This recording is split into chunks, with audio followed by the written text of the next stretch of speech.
नमस्कार। आत्मसमर्पण करने से बेहतर है लचीला बने। हाल ही में समस्त संसार से बहुत से लोगों के परीक्षण और पीड़ा की बहुत सी कहानियां बहुत हताश करने वाली हैं। चाहे तो कोई अकेला है या किसी की नौकरी चली गई है और या फिर किसी प्रकार का नुकसान उठाया है। जिस भी हालात में आप हैं उससे निराश नहीं, क्योंकि अभी तो वो समय है जब हमें आंतरिक लचीलापन विकसित करना है। हमें अपने मन को स्पष्ट और एकाग्रचित रखना है और हम अपनी आंतरिक शक्ति को बढ़ाएं। आज और कल से पार जाकर देखें। वर्तमान समय में आप सबको अपनी आंतरिक शक्ति को ढूंढने के लिए प्रोत्साहित करती हूँ। हम सभी ने इसी प्रकार की कहावतें बहुत बार सुनी है कि प्रत्येक समस्या छद्मवेश में एक सुअवसर और हर एक निराशा में भी एक उम्मीद की किरण होती है। लेकिन स्वभावतः जब हम समस्या से घिरे होते हैं तो ये सब याद रख पाना मुश्किल होता है। लेकिन हमें कोशिश करके से केवल सकारात्मकता को ही देखना है। हम इस सब से बाहर आना चाहते हैं बिना इस एहसास के कि हम पागल से हो गए हैं। इसी प्रकार ये सबक हमें कुछ सिखाने के लिए आए हैं। अगर विद्यार्थियों की परीक्षाएं ना हो तो उन्हें क्या मालूम पड़ेगा कि उन्होंने कितनी प्रगति की है। तो यहाँ भी जिंदगी हमें यहाँ से वहां से परीक्षाएं भेजती रहती है और वास्तव में वो हमारे भीतर देखने के लिए ही है। हमें स्वयं को भीतर से ठीक करना है और हालात को या व्यक्ति को बाहर से ठीक नहीं करना है। अगर हम ये अपनाएं हम बहुत आगे बढ़ सकते हैं।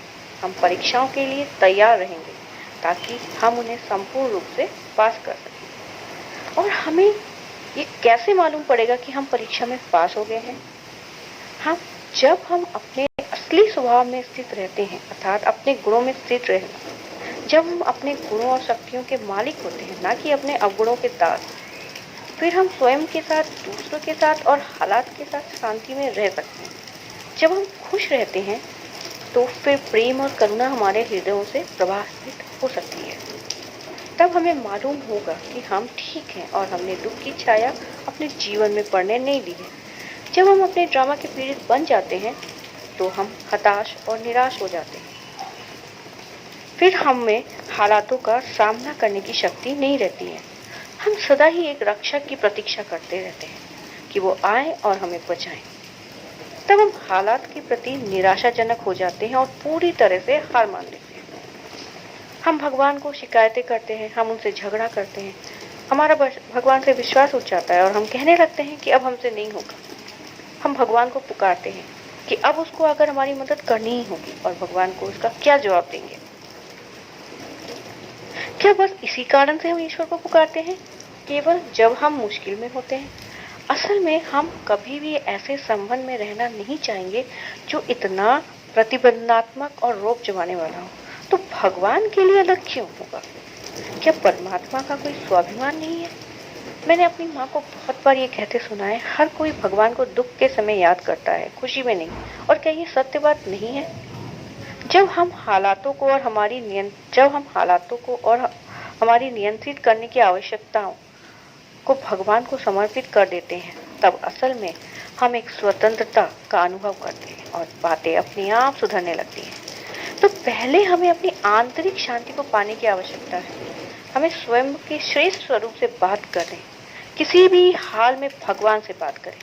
बात शब्द पर ध्यान दें, शिकायतें नहीं। और कम से कम अपने विचारों और भावनाओं की जिम्मेदारी लें और अपने स्वयं की देखभाल करें। ये मेरा विचार है और ये तभी आ सकता है जब मैं कुछ भी घटित हो रहा हो या हो चुका है उसको मैंने स्वीकार करके उसके साथ शांति स्थापित कर ली है।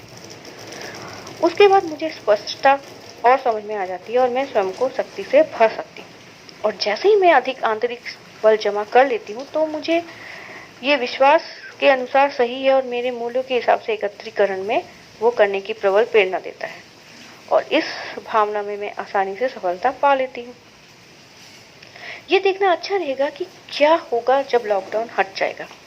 इस समय से जो भी सकारात्मक हमने सीखा है उसे अपने जीवन में बरकरार रखने का पुरुषार्थ करना चाहिए। शांति ही आपके जीवन का सिद्धांत हो। अपनी शक्ति को याद रखें। एकत्रीकरण को बरकरार रखने के लिए दृढ़ वचन का अभ्यास करें। प्रकृति से जुड़े चुनाव करें एक सेहतमंद जीवन जीने के तरीके का। जो लोग आपके जीवन में महत्वपूर्ण हैं उनका ध्यान रखें। धन्यवाद का भाव रखकर जीवन के प्रति और अधिक सराहनीय बने। अपने मन को करुणा और अच्छे विचारों और भावनाओं से भरकर रखें। आपके कर्म गुणों से भरपूर हों। अब समय है अपने आंतरिक लचीले बनकर निर्माण करने का, अपने गुणों और शक्तियों का मालिक बनने का, न कि अपनी कमियों का दास बनने का। धन्यवाद। आपका दिन मंगल।